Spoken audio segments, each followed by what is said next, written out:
Albertsons beat expectations this quarter, citing steady grocery demand and private label brands. Let's bring in now Yahoo Finance's Brooke DiPalma to break it all down for us. Brooke.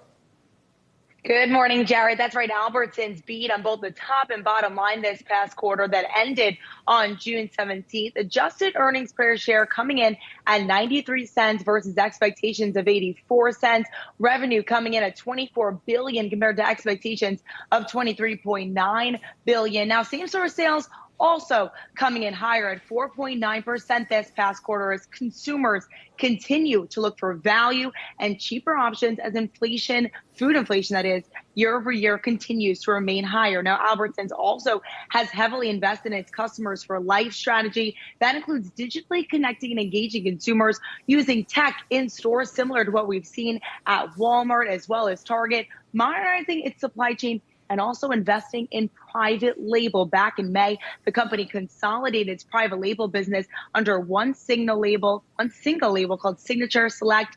And as you can see here, it's buckling down on loyalty. Digital sales increased 22% this past quarter, and loyalty members increased 16% to 35.9 million members as it looks to compete for consumers to turn to Albertsons for deals and for value in this inflationary environment. And so lots to look out for as Albertsons look to remain on top of grocery chain competitors.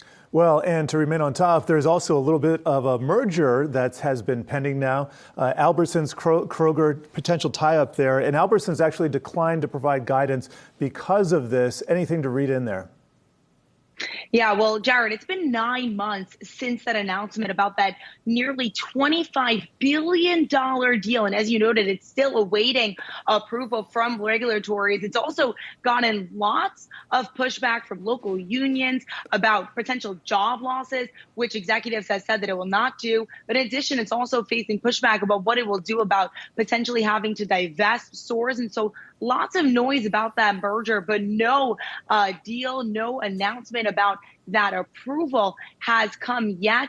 But in addition to that, we did hear that it was set to still close in early 2024, but no exact date around that yet. But Vivek Sankaran, Albertsons CEO, providing some color about what exactly they expect for the rest of the year, saying that they are mindful of the evolving economic backdrop, including slowing food inflation, declining government assistance, and higher interest rates, and their potential effects on consumer spending and on the business. Now, as of the latest CPI report, month over month, grocery inflation continues to remain flat. Of course, we're getting a new CPI read in just a few weeks, but food inflation and the impact on consumers' wallets continues to remain a top story and is certainly weighing on Albertsons' bottom line. And I'm still feeling it at the supermarket as well. Thank you for that, Brooke DiPalma.